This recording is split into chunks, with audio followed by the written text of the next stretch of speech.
your mind just kind of edits. How do you say it? Just say it for me. Edits it out. I was trying to make edits. I was like trying to make it 3 syllables. That's a tough one for me. Before we start, let me just practice that word. Edits, edits. Now I'm gonna use that word in the show a lot to show how cocky I am. I feel that's something Kobe Bryant would do. If he wasn't good at the word edits, he would go home and practice it 10,000 times, and he'd come back the next day and he'd start putting it into every sentence he says. Did you hear the way I kind of tripped over the word sentence? No, I didn't. I did. The keen listener would have heard it. 30 minutes into our podcast, you're still practicing like 10 new words that you're stumbling on. Like, Scott's vocabulary was a lot smaller that day. He just kept saying the same 10 words, figuring out how to get these 10 words into the conversation. The words were sentence, edit, sandwiches, Smuckers. All right, are we on number 30? Is it Sonnet 30? Yes. You know what? 30. That might be a first this week. That might be the first time you told me which sonnet we're on. You see how much this show is progressing? Yeah, my memory's getting better. So we're about to read the poem. Okay, so if your memory is getting better, then answer this trivia question right now. Don't wait till the trivia section at the end. What is the football movie that we've talked about on this show? And who stars in it? It's Not the Longest Yard. You know this. You know this. Don't fool around with me. Don't do a bit. You just tell me right now. I haven't thought of it since last week. You're kidding me. You still don't know it? Any Given Sunday. Yes. With... It's not Al Pacino. I don't believe this. You're not you're not looking it up, are you? Robert De Niro. No, it's not Robert. Maybe it is Al Pacino. It is Al Pacino. Oh, yeah. I got Al Pacino and Robert De Niro mixed up. But I wasn't going to give you the credit just for you saying, it's not Al Pacino. No, you have to say it's Al Pacino. Yeah, you didn't help me at all, man. I'm not going to. That's a dirty trick. I'm not going to fall for it. Oh, man. That's a way to do it, though. You just say options, but you put the word not in front of it. So you still look smart if you come up with it. Well, you're eliminating things. It's your way of actually guessing it without looking stupid. So if you ask me some chemistry question, I'm almost certainly not going to know it, but I would say, let's see, it's not oxygen, it's not nitrogen, and then you'd be like, no, it's nitrogen. Oh, yeah, nitrogen. Yeah, See? I knew that. So I still said it. I said not nitrogen, but you're like, oh, no, the word nitrogen was in your head. Good for you. See, it's not Abraham Lincoln. It's not Martin Van Buren. No, it is Martin Van Buren. Okay, no, I got it. Okay. Even though I said not, I'm still going to give myself credit for saying Martin Van Buren. All right, so let's analyze the poem like that this week. Let's just say it's not, and then just list every imaginable possibility until we get it right. But Sonnet 30. I have it pulled up. Do you? I've got Sonnet number 30 pulled up on Shakespeare's-sonnets.com. And I'm on Shakespeare-online.com. Maybe that's what the podcast should be called. Shakespeare's-sonnets.com v. Shakespeare-online.com. Sonnet number 30 by William Shakespeare. When to the sessions of sweet silent thought I summon up remembrance of things past, I sigh the lack of many a thing I sought, and with old woes new wail my dear time's waste.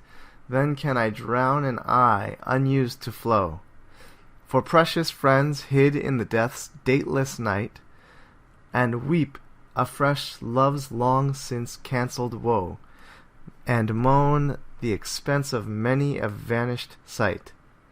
Then can I grieve at grievances foregone, and heavily from woe to woe tell o'er the sad account of fore bemoaned moan, which I knew pay as if not paid before. But if the while I think on thee, dear friend, all losses are restored and sorrows end. Easy. We're going to get this. We got this. Oh, this is going to be the shortest episode ever. It's not about love lost. It's not about it is about Love's Lost. Okay, well I said it was Love's Lost, so So yeah, that I don't even know what I read there. Oh, really? Yeah, I wasn't halfway through. I was trying to pay attention to what I was reading, and it was like making me stumble a little bit. So yeah. I wasn't able to pay attention too well. I was just reading word after word. And you know what? The great thing about this is it's even more nerve-wracking that this is a performance. You know that other people are going to listen to you read this. First of all, me, right now. And then other people are going to listen to you read. So that's got to be going through your head. So I don't know how this evolved into you always reading the poem, but it really works for me. It really works for me because I could just sit back and think, just being able to listen while you read. It's clear to me that he's talking about how thinking about bad memories are just as bad as living through them the first time. It's like he's living through them each time when he thinks of bad memories. What a cool topic for a sonnet. Yeah, but then there's a twist ending. When I think about you, dear friend, all losses are restored and sorrows end. Very quickly, just like last week's poem, if I think about you, everything's better. But this time he was really hitting home what a terrible path his mind goes down before he clicks and thinks about something nice. And then so does he kind of give examples of things that really suck to relive and remember? No, I think he gives examples of what it feels like in the moment. Oh, I see. All right, so let's break this thing down piece by piece, and then hopefully maybe I'll be able to kind of soak some of it up and come up with an opinion on it. I think we did pretty well last week, so I think we're going to start getting in the hot streak here. Right. Yeah, how do you feel we're going to do about today as far as having heard it just now? Think we're going to be able to... I'm feeling good. Okay, cool. Yeah. See, that just gives me a little bit of confidence to be like, oh yeah, he's talking about sports here in this one spot. And if I'm wrong, I'm just going to make sure to put the word not in front of everything. We're going to be fine. We'll go back and edit the word not in front of all of our interpretations. Yeah, Scott, have you ever noticed the way Scott says the word not in the exact same tone every single time? It's almost like he's editing them in. Sometimes you don't even hear the N. Yeah. It just says ot. It's like he couldn't cut it cleanly. When to the sessions of sweet silent thought I summon up remembrance of things past. Just fancy way of saying when I'm going down memory lane, when I'm thinking about the past. Yeah. I sigh the lack of many a thing I sought. I'm sad because there were things that I was trying to get. And with old woes, new wail my dear time's waste. Things that I was sad about a long time ago, I newly wail them. I'm crying about them again right now. Yeah. So at the end of my dear time's waste, there's a colon on Shakespeare's Dash Sonnets. Do you have that colon? I have the colon as well. So what does that represent? What does that mean? First of all, you have a full colon, correct? Not a semicolon? Yeah. All right. And with old woes, new wail my dear time's waste. Colon. Colon. So like he's about to list something. That's a use of a colon, correct? To list something? Yeah, that's what I thought pretty much you only use colons for, but... Okay, so here's how I waste my time. It seems like pretty funky punctuation. I can't really justify it right now. Maybe when we read the second quatrain, I'll be able to justify the colon. Oh, but I'm going to spoil the ending here. The second quatrain also ends with a colon. It's a trilogy. It's just like the Back to the Future franchise. Oh. All right. Then can I drown an eye, unused to flow? Don't fully know what that means. Drown an eye, does that mean cry? That feels right, because you got a lot of water in your eye. Unused. Oh, unused to. Like he's not used to flowing. So eyes that don't normally cry are all of a sudden crying. Oh, nice. Gosh, what an awesome way to say that. Then I can drown an eye unused to flow. Yeah. It's like when I saw the movie about Schmidt. I think it had been a while since I had cried, and then I saw that movie, and it's like, you know what? I'm gonna cry right now. I'm gonna cry for the next 10 minutes. Is that a movie that makes you cry Made every me time cry? you watch it? No, I think I when I was a kid and I saw Dead Poet Society for the Uh-huh. first time, and it made me cry. That's a good one. Yeah. Here's what I thought. I thought, you know what? I'm going to be able to recreate this feeling whenever I want. If I want to feel it. So then I watched it again, and I kind of felt it again, and I cried a little bit. And then I watched it a third time, and it was a terrible realization. You know what? It starts to wear off. You built up an immunity? How can you cry like that every A single resistance? time? How can Dead you? to Robin Williams? Yeah, and they're standing on the desks. Oh, sorry. Spoiler alert. They're standing on the desks. That really could spoil the movie for someone. Anyway. So they do okay. at the beginning, so they might see that and think, oh, this must be what he's talking about. I don't know why he cried there. What a strange dude. That Scott guy. I don't know. He cries at the weirdest things. Oh, no, they don't do it in the beginning. Only he does. Nah, a few of them do. You were right the a few first do? time. Yeah. Yeah. He must be really sensitive, that Scott. Yeah. He gets swept away at the darndest things. A movie for me that kind of does it is Rudy. Have you seen Rudy? Yeah. That I don't know why. Just that one always makes me cry. I think maybe a good reset period in between views would be like 4 or 5 years. Okay. There's a reset period. I get you. Yeah. But then I'll be able to cry pretty heavily right back at it. I don't know. I think I'm going to be sensing the end of Dead Poet Society too much the whole time. That's how there should be a rating for that. Like how long of a reset period do you need in order to see this movie again and cry? Well, I think that's a very personal thing. Like my girlfriend's mom cries every time she sees the movie White Christmas. And that you watch that once a year, maybe a couple times during one holiday season. What's White Christmas? That's not Miracle on 34th Street, right? No, it's those not, are two. She'd probably cry in that one too. It's not A Christmas Story. No, I'm going to say that's not a crier. She will. Yeah, that's not a crier. Unless you're really sensitive to kids getting shot in the face with a BB gun. And who is? What movie is White Christmas? I don't know if I've ever seen it. Well, it's funny. We were talking about the song a couple weeks ago, you and I, because we were talking about the #1 single of all time. Oh, was that Elvis? No, that's a different song. Man, your memory. Yeah. Well, hey, I'm working on it. That's what this show's for. All right, well, let's see. So, real quickly, can you remember any of the songs in the top 5? That we talked about? Yeah, well, number 2 was Candle in the Wind. That's correct. Number 1 was Harry Belafonte's... was it Harry Belafonte? It was a Christmas song. Yeah. It's not Yeah, it's not Harry Belafonte. it's not sports. It's Bing Crosby. Oh, Bing Crosby. Okay. I'll give you a hint. We have said the title on this show probably already 10 times. A Christmas Carol? No. Nope. Because we didn't talk about Christmas Carol. Also not a song. It's a carol. Hey, let's sing Christmas Carol. 1, 2, 3, 4. And everybody's like, which Christmas Carol? And you're like, the song Christmas Carol. Ready? 1, 2, 3, 4. And then somebody's like, hey, it's in 3.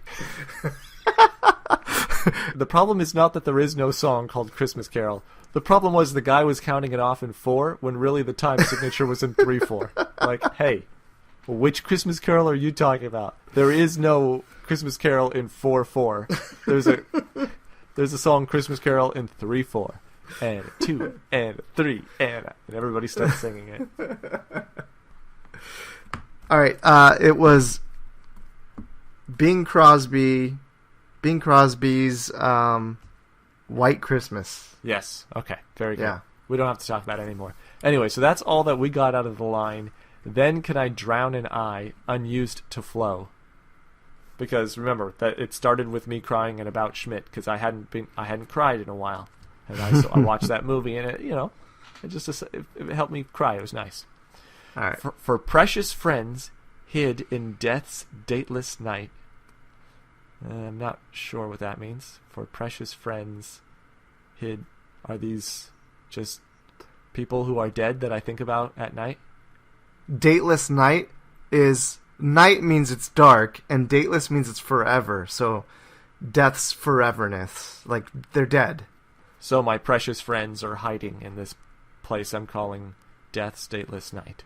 He's saying, only then can I drown an eye, and only then can I cry for precious friends that have been dead and will be dead forever. Yeah, I am saying that he's phrasing people who are dead forever in this way of saying precious friends hid, like they're hiding. Oh, yeah, you're right. Okay. And weep afresh love's long since cancelled woe, and moan the expanse of many a vanished sight. Is he... Colon part 2. Alright, so this quatrain is Back to the Future 2, so this is the one that has the sports betting in it. It's not sports, right? And weep afresh love's long since cancelled woe, and moan the expense of many a vanished sight. Moan the expense of many a vanished sight. Do we need to spend time on that, or is it as straightforward as it sounds? Things that cry for things that I'll never see again. Okay. Maybe your hometown. Yeah, I was just wondering if maybe there's like a deeper meaning there, but I don't think there is. Yeah. And weep afresh love's long since cancelled woe. Crying again about relationships that you lost. Does that feel all right? Yeah, that's perfect. I think that's exactly what he's saying. All right, so we're steamrolling this thing. We are. Then can I grieve at grievances foregone, things that I've even moved on from. I'm going to grieve about those too. I'm going to bring those up. Those long since settled issues, I'm going to wring my hands over them. You watch me. But he's saying, then can I grieve at grievances foregone? Does that mean that finally he can? Yes, these are things that he can do when the first colon happens, which is when I'm sitting alone. Well, yeah, when I'm sitting alone in the room and it's quiet and I could reflect on my life, I start thinking about this. Terrible things. Terrible, awful things that I'm crying about. Stressing myself out about. Yeah, I see. When he says, then can I grieve at grievances foregone, he means like things that he wasn't able to grieve about before. Foregone, you're right. Like I skipped him. At that point, then he's able to grieve. Yeah. Man, that's a cool concept too. Like, these are things that... what person knows to put that on paper? I don't know. Finding time to grieve at grievances foregone... that's just a cool concept. But what type of things do you... I mean, maybe it's like stuff where you're trying to be a strong man and not cry. But then when you get home and think about it, then you're able to have a nice cry. Or that you're just not able to go through right now. Like, it's so awful, I need to kind of go into emotional shock for a little bit. And not let it all in. And then maybe you grow a thick skin around it and you find... yourself at a point where you've never really let Nick up. And hey, just a side note, do you think Shakespeare was ever in any wars or anything? I do not think he was in any wars. So he was in a pretty peaceful time then, huh? Well, there may have been wars, but I don't think Shakespeare would have fought in them. Yeah, but we don't know all that much about who Shakespeare was anyway, huh? Well, it's not in the movie. He doesn't fight wars in the movie. In Shakespeare in Love. And they do have some records on Shakespeare's life. There's some historical evidence, I believe. But nothing that says... well, how did he die? How did he die? I just froze. Hold on. This is clearly a setup for me to say something funny. And I just wound up so much. It was like Casey at the bat. Like, you threw me a fat pitch. And I was like, oh boy. I am going to come up with a very funny way that Shakespeare died. And then, like, the ball was right in front of the plate, and I didn't swing. You clammed up. Yeah. What did I do? Let's just go back. You could just say sports. So what did Shakespeare die of? Sports. I think that'll be it at its funniest if I first leave in you giving me the instruction to say it. Yeah, you're right. You coaching me up. Hey, listen. Here's what I'm gonna do. It's like a wrestling match. You're telling me what your move is gonna be, and you're telling me what you think my counter move should be. I'm gonna say, "How did Shakespeare die?" And you're gonna look at me and you're gonna say, "Sports." All right, on 3. 1, 2, 3, 4. And I'm like, I thought you said it was on 3. All right. So he's crying about things that hasn't cried for ever, and things that he's cried for already. So every possible bad or sad or distressing thought or moment that Shakespeare ever lived through and could remember, that's what he's thinking about in certain times, until the couplet happens. But if the while I think on thee, dear friend, all losses are restored and sorrows end.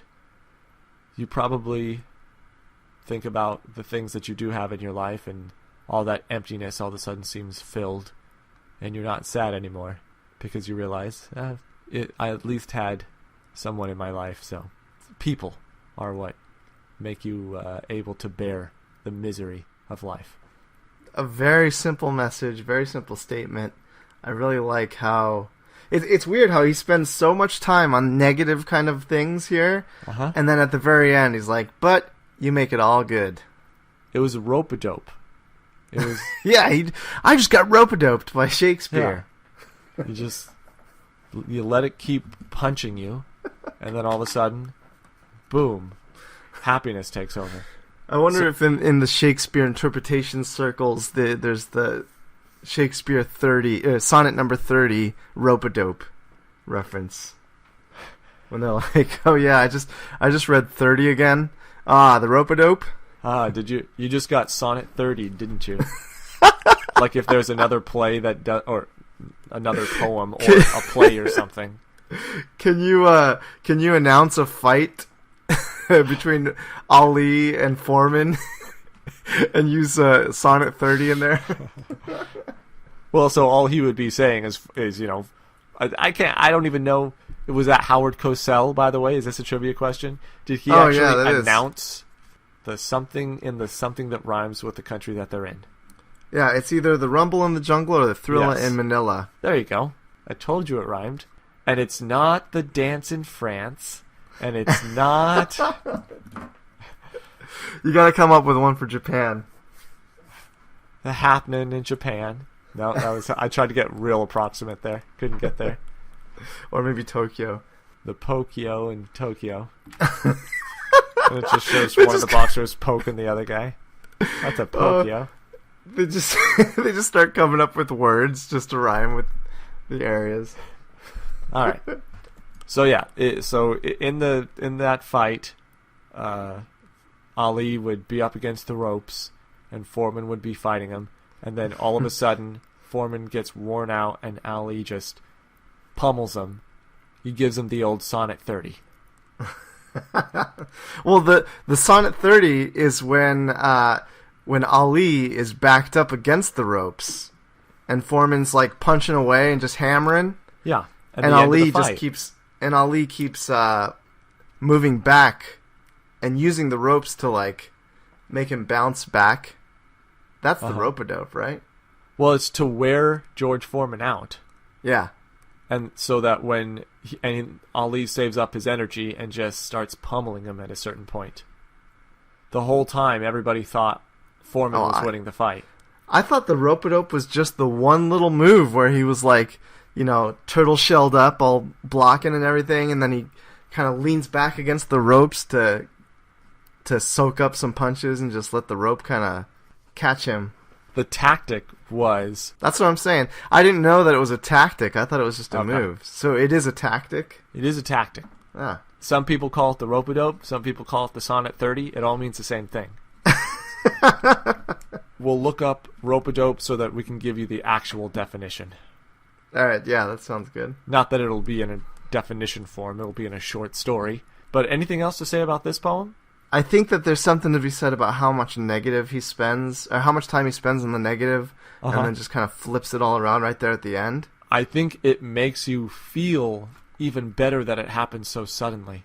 Last poem, he switched, I think, about 4 lines from the bottom. He said something like, "And then my thoughts turn on thee." Yeah. And that happened, I don't know, around line 10 or so. Here, everything is sad until the second to last line. And then he has to fit all that positive emotion into 2 lines, and it leaves you wanting more, which to me makes me happier. So that concept of kind of having a really, really long build-up, and then a quick kind of turnaround at the end there, Yes. a release. Did this exist prior to Shakespeare, and he's using that device, that literary device, or does he invent this throughout his time? Like, is he the one who comes up with that? As a storyteller, to have everything be bad until the last moment? Yeah. Well, I'm just not knowledgeable enough about literature to think about examples, or to come up with examples Yeah, of me too. stories. The only other name I know is Pablo Neruda now. Which is from 60 years ago. And I can't think of any examples of things that are very dreary until the last moment and then happy. But that's just because you're asking the wrong guy, not because they don't exist. I kind of wonder what was going on in the world at the time of Shakespeare's life. Do you know much of that? Or is that something we can look up? We could just look up the entire world of the 1600s, late 1500s, early 1600s. Yeah, like look up the timeline of what happened around the time of Shakespeare's life. Well, it was Queen Elizabeth. So, at the time, Spain was still a strong empire. France was a strong empire, and England was a strong empire, and Spain tried to invade England with the Spanish Armada. Are you impressed that I've come up with this so far? Yeah, I am. I'm writing these down. I'm taking notes. I feel like I'm back in college. So to recap, when I'm sitting there alone thinking of things, sometimes all this terrible stuff comes to my mind, and I start feeling anew old evil thoughts that I've felt before, until I start thinking of you, and then it's all good. Here he goes. He's at the first colon. Here comes Back to the Future 2. And then all of a sudden, I was on the train at the end of Back to the Future 3. You gave me the old Sonnet 30. I think we gave this Sonnet 30 not the Sonnet 30. We pummeled it right out of the gates. We gave it the old Prefontaine. I think he was a runner who would get huge leads on people. So we're going to look that up. Is that what Prefontaine did? Get huge leads on people? But first, we're going to look up Sonnet 30. So we'll be back on Mike and Scott Read a Poem. Okay, we're back. I think you can. We got the theme correct, and that's really all I care about. We just missed some details. There's a lot of courtroom metaphors, legal and financial. He talks about like paying and losses are restored, like how it's the finalizing of a contract or something like that. Moan the expense of many a vanished sight. It's costing me. The sad account of for bemoaned moan. The word account might have a double meaning there. Yeah, and woe till or. I guess that's an old accounting term. Yeah, I think we did really well in our interpretation here. One thing that surprised me is I guess this is one of the most famous of all of Shakespeare's sonnets.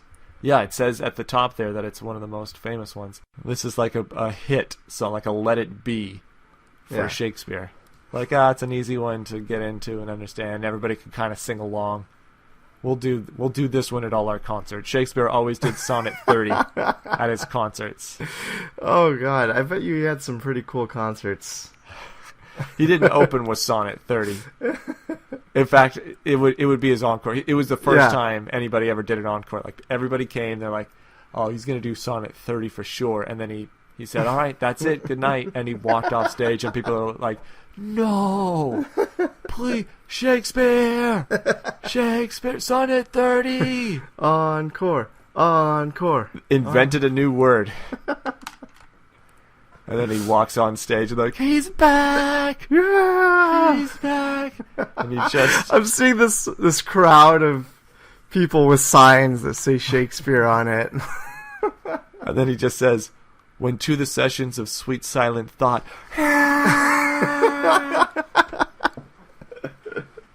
People are holding up signs that say 30. Just XXX. ESPN does a documentary called 30 for 30. 30 films about Sonnet 30. Oh man. Okay, so this is his hit. And there is a line where he says, so if you look at the second line, remembrance of things past, that's another thing that we missed. Not that it was just an omission. Mm-hmm. And it's actually kind of an obscure omission, but there is a book by Marcel Proust called In Search of Lost Time that was originally published as Remembrance of Things Past. So it was a famous book, but they've since changed the title of it. Ah. Have you read that book? No, I have not. Nor have I ever read anything by Proust. I've read a couple of pages of one of his books, but just because I was sitting at a place that had it, and I picked it up and I read a couple of pages. And I'd say, man, I'd feel really smart if I read this whole thing, and I didn't do it. I want to look up Remembrance of Things Past for one of our trivia questions, just to see what it was really about. Just generally. Or maybe I'll read the whole thing. Yeah, in the break. Come back. Like, okay, we're back. I've read actually the entire Proust catalog now, so that we have a lot to talk about. Let's talk about those Madelines. Ooh, I just dropped a Proust reference. I was just showing off that I know one thing about Proust. I didn't even know Proust existed, so you're light years ahead of me. We all know Proust. It was in a Gilmore Girls episode. Anyway.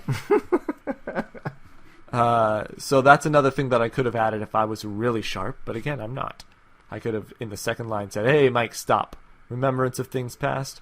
Obviously, that was the original translation of the Marcel Proust book.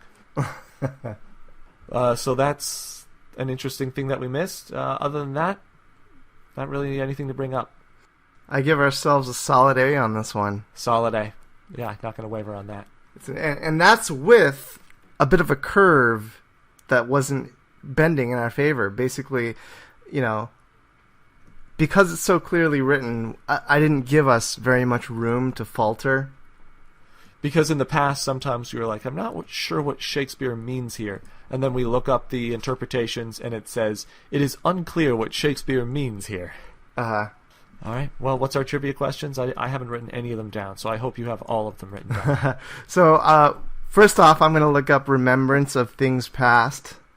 We're also going to look up if Howard Cosell called the Ali Foreman fight. That'll be interesting. And what exactly a rope-a-dope is defined as. Is it a tactic, and how is that tactic defined?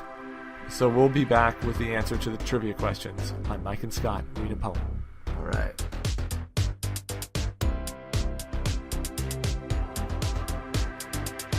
All right, we're back, and I have a first for Mike and Scott Read a Poem. I just could not find the answer to who was the play-by-play announcer for the Rumble in the Jungle. It was just too hard. I don't know why I couldn't find it. I did find a good definition of the rope-a-dope technique, and the funny thing is, I was leaving your part, your contribution, out of the equation. I was focusing only on the fact that you tire out your opponent. But you're right. He was using the rope effectively to absorb the punches of Foreman. So it wouldn't have worked as well if he was just standing in the middle of the ring. You have to get it up against the rope, so as he's punching you, you're going up against the ropes, and it takes away some of the sting. Yeah, that's such an amazing strategy to come up with. I wonder if he came up with that on the spot or if he was actually training for that kind of a thing, just in case. Well, it's funny you should ask. The answer's down here. According to this one guy who I have, his name is Angelo Dundee. That sounds made up to me. It's either made up or the guy's a total expert. According to this guy named Angelo Dundee, the idea for the strategy came to Ali because of a boxing photographer named George Kalinsky, who told him, "Why don't you try something like that? Sort of dope on the ropes, letting Foreman swing away, but like in the picture, hitting nothing but air." I don't know, that was an exact quote that I just read there. Wow. Publicist John Condon then published the phrase into Rope-a-Dope. Okay, so the publicist, this guy, is the one that came up with that phrase. But it was a photographer that I guess came up with the strategy. And Ali was like, yep, I'm going to use that. Listen to your photographers, folks. That's an important message. We don't work for photographers, but... All right, another funny thing that we found in just our random research accidentally was that William Shakespeare was married to none other than Anne Hathaway. Anne Hathaway of Princess... What was the movie she was in? Any Given Princess. No. Princess Diaries. Any Given Princess, where she gives a great speech in the locker room to other princesses. You gotta fight. For every inch! Yeah, Shakespeare was married to a woman named Anne Hathaway, and so if that's something that you knew, that probably was not funny to you, unless you thought it was funny that we just learned that. But if you didn't know, that might seem a bit amusing that William Shakespeare and Anne Hathaway were married. Was there... Oh, the answer to Marcel Proust that you looked up was really funny. So what's the reference that you found? Nice setup.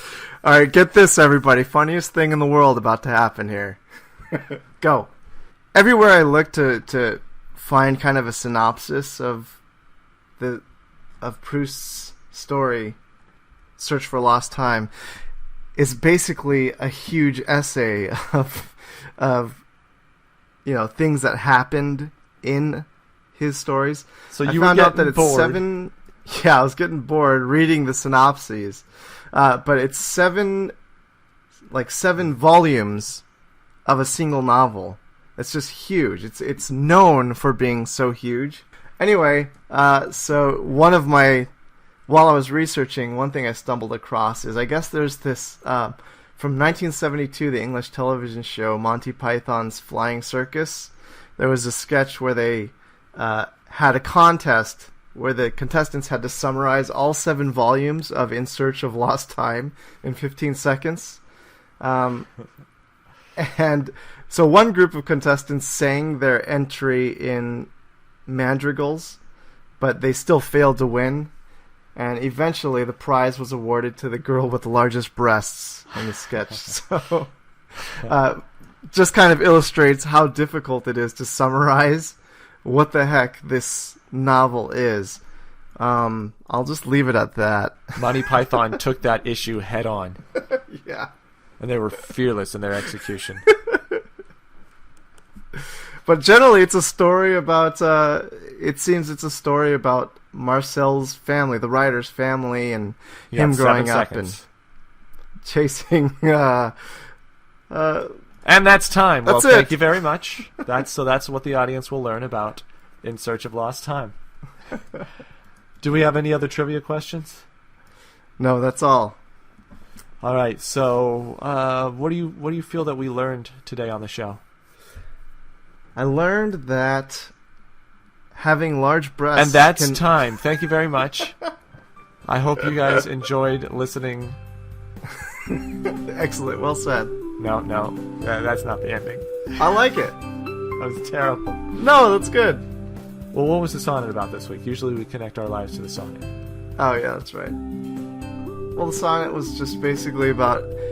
Maybe you could say some stuff about how terrible stuff is, and then at the end just say, it all turns around and it's all good. I think you just said it. I think you were the one that just did it. When everything looked bleak, like we were never going to come up with an ending, out of nowhere, there was you who just said it. On Mike and Scott Read a Poem.